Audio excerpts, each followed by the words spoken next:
Saya sebagai guru fikih atau mata pelajaran fikih yang saya ampu mulai dari kelas 1, kelas 2 sampai kelas 3.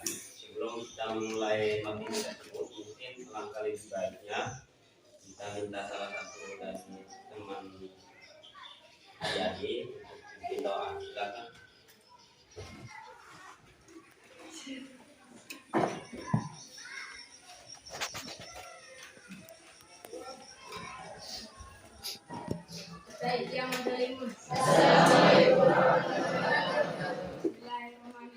Bismillahirrahmanirrahim. Alhamdulillahirrahmanirrahim. Ar-Rahmanirrahim. Maliki yaumiddin. Iyyaka na'budu wa iyyaka nasta'in. Ihdinas siratal mustaqim. Siratal ladzina an'amta 'alaihim ghairil maghdubi 'alaihim waladdallin.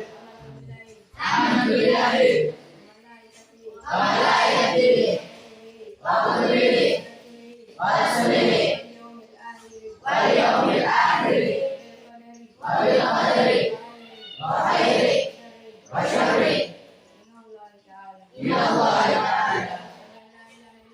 Asyhadu an la ilaha illallah wa asyhadu anna Muhammadan rasulullah. Wa aqimus shalah wa ita'uz zakat wa shaum ramadan wa ahli bait wa istata'a ilaihi sabila. Rabbi zidni ilma wa rzuqni fahman ilman nafi'an wa amalan shalih waj'alni min ibadika sholihin.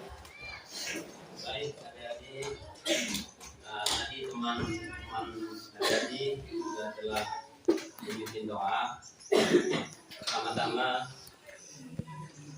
kita rasa panjat syukur kehadirat Allah yang Maha Kuasa, Maha Esa, kita masih dapat memiliki nafas yang indah pada hari ini. Terutama kita sampaikan salam salawat kepada junjungan Nabi besar Muhammad dari alam yang India menuju alam teknologi yang modern saat ini. Itu juga dan juga tidak luput kita juga menghormati para ulama yang telah membawa Islam juga, ya. Sebelum kita memulai materi tersebut, Ahmad, Asraf, Dr. Laksono, Aurel, Pania, Intan, mohon adik-adik, ini materi fikih, jangan sampai tertawa di dalam materi mengambil materi pelajaran, karena materi pelajaran fikih ini terkait dengan membahas termasuk bagaimana cara bersembelih binatang, karena bab pertama yang kita ajarin adalah bab penyembelihan hewan korban, ya. Adapun bab penyembelihan hewan korban yaitu indikatornya itu menunjukkan bahwa agama Islam adalah agama yang suci. Segala sesuatu hewan yang dihilangkan nyawanya itu harus melalui dengan baca bismillah. Yang kedua, menyebutkan hewan-hewan syarat-syarat sahnya penyembelihan. Yang ketiga, dasar-dasar hukum di dalam penyembelihan. Yang keempat, istihad atau pendapat ulama di dalam firqah tentang penyembelihan.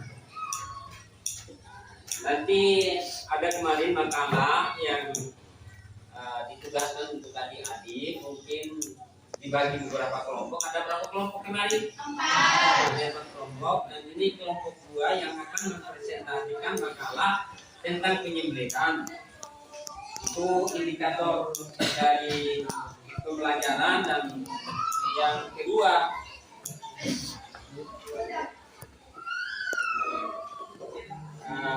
peta konsep untuk peneliti dasarnya, supaya adik-adik bisa memahami bagaimana penyembelihan yang halal dan yang haram, hewan yang halal dan yang haram.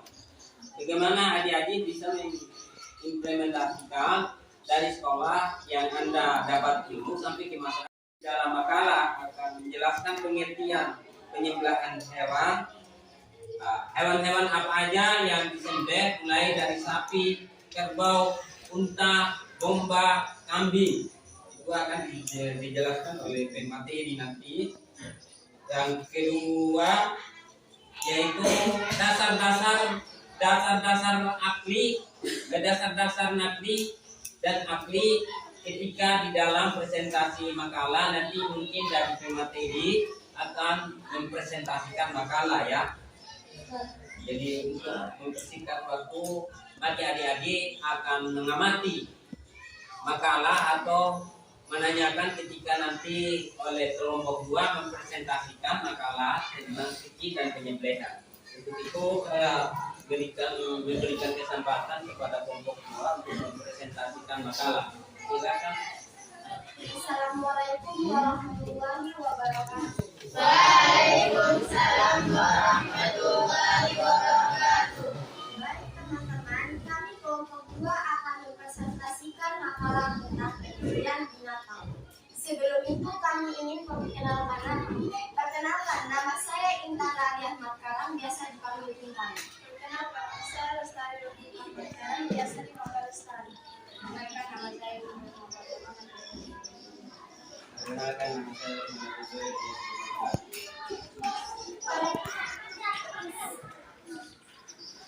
Pengertian penyembelihan adalah usaha pemburuan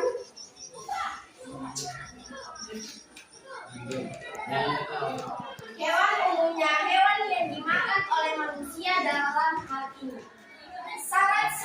Syarat hewan yang disembeli adalah halal, tidak cacat, cukup umur sehat. C. Syarat alat penyembelihan, syarat penyembelihan tradisional maupun mekanik adalah: 1. Tajam, tidak tumpul agar lebih cepat penyembelihan. 2. Alat penyembelihan bisa dari besi, logam, dan baterai. 3. Tidak diperbolehkan dengan alat yang terbuat dari gigi dan kuku. D. Bagian tubuh yang disembelih: 1. Binatang disembelih di lehernya dengan dipotong urat seluruhan pernapasan dan urat seluruhan makanannya. 2.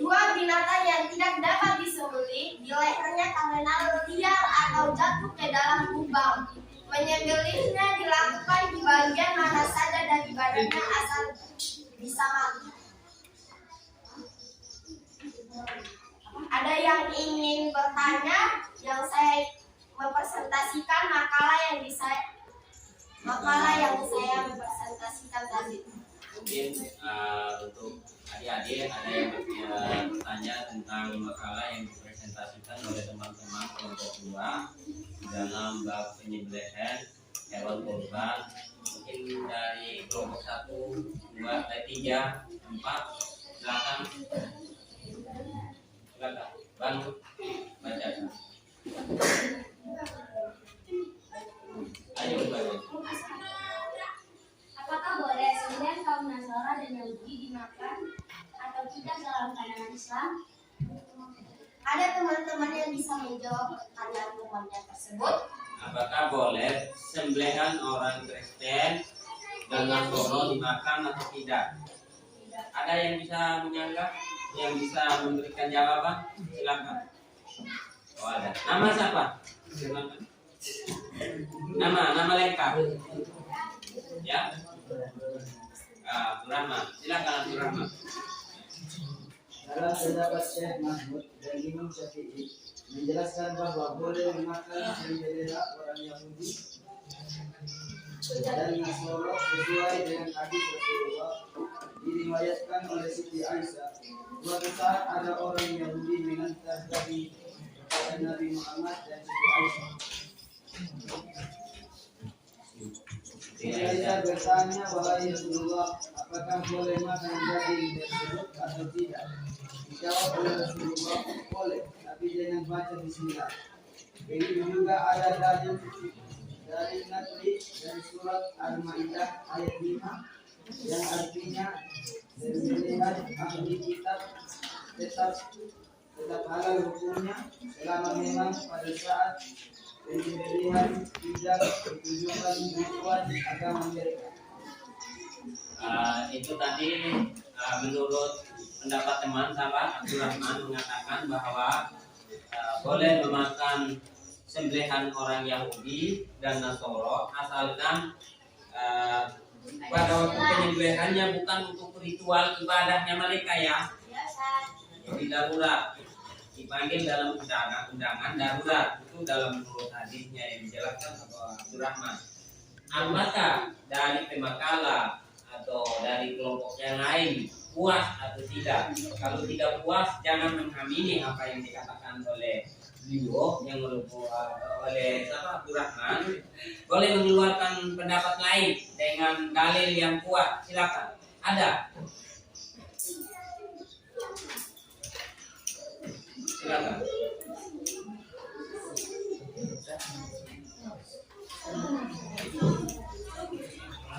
Tadi itu jawaban tentang boleh sah mengamini atau membenarkan dengan dalil tadi. Kelompok berapa? Kelompok satu. Kalau tidak mengamini pendapat saya tidak boleh nanti. Ayo. Ada? Berarti mengamini apa pendapat dari Abdul Rahman? Iya. Iya, tepuk tangan untuk Abdul Rahman. Jadi saya ambil penyembelihan tadi berdasarkan Imam Syafi'i boleh dengan Syekh Mahmud, dan di dalam kitab Imam Syafi'i kitab Al-Mulk itu dijelaskan bahwa memang boleh. Tetapi terjadi perbedaan pendapat ulama, para ulama, bukan hanya Imam Syafi'i aja, Imam Mambali dan lain sebagainya mengatakan bahwa hadis itu pada zaman Rasulullah. Kalau zaman sekarang kan beda. Kalau zaman Rasulullah mengatakan bahwa Nabi Isa itu adalah, silakan.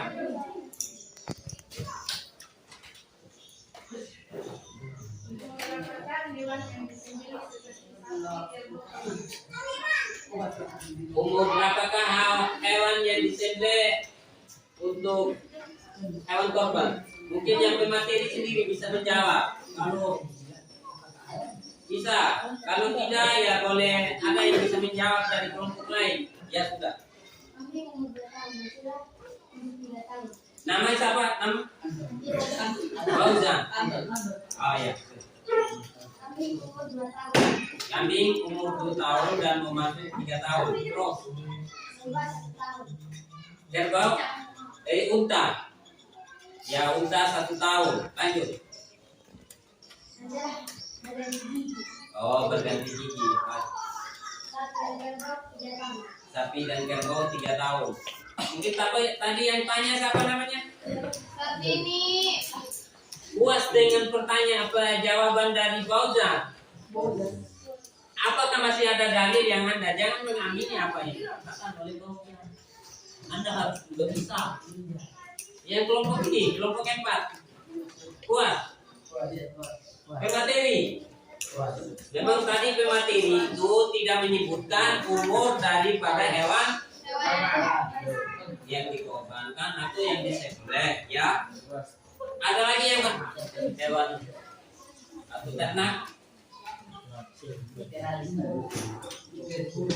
Ada pertanyaan lagi dari Pak Guru ya untuk pemateri. Bolehkah misalnya kita sudah punya makanan sekali, yang ada hanya babi, ada sudah kelaparan, bagaimana? Makanya Nasi sudah tidak ada, beras sudah tidak ada, semuanya sudah tidak ada. Yang ada hanya babi dan anjing. Gimana? Karena kenapa? Keadaan lapar ya. Begitu. Ada lagi materi ya untuk pahami. Menurut ilmu kedokteran, dalam penelitian stem cell seperti Rumah Sakit Dr. Sutomo, RSCM Jakarta, itu babi haram kan?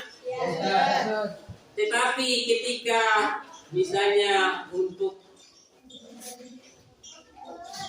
tulangnya babi itu hampir 99% sama dengan manusia, tulangnya manusia.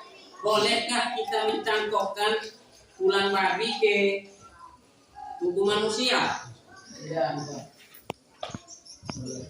Dokter itu dalam penelitian dokter itu babi itu tulang babi sama dengan tulangnya manusia. Kalau sapi itu 85% sama dengan tulangnya manusia. 15% itu tidak sama ya. Jadi kalau saya baca-baca di media pembelajaran khusus kedokteran bahwa sapi itu 85% sama dengan tulangnya manusia. Misalnya kalau ini patah, ini pecah, bisa menggunakan tulang sapi. Tetapi kalau sapi tidak ada, ya tulang babi. Karena tulang babi sama persis. Apakah halal atau tidak? Tidak. Ini membutuhkan berbagi tafsir di dalam tafsir ilmu fikih ya. Dan ini masih jadi perdebatan poros ulama ya di dalam menganalisis tentang penyembelihan hewan korban. Jadi untuk itu karena waktunya sudah selesai dan materinya mungkin tentang bab penyembelihan sampai di sini, dan adik-adik untuk kelompok 2, kelompok 1, kelompok 3 dan 4 menyiapkan materi berikut ya. Saya ingin mohon maaf ada pun tadi kesalahan kekeliruan dari teman-teman menyampaikan materi, mohon dimaafkan. Dan ada pun kebenaran itu berasal dari Allah ya. Amin. Mungkin diakhiri oleh pemateri. Silakan pemateri mengakhiri. Kami telah selesai mempresentasikan. Bila ada perkataan yang salah,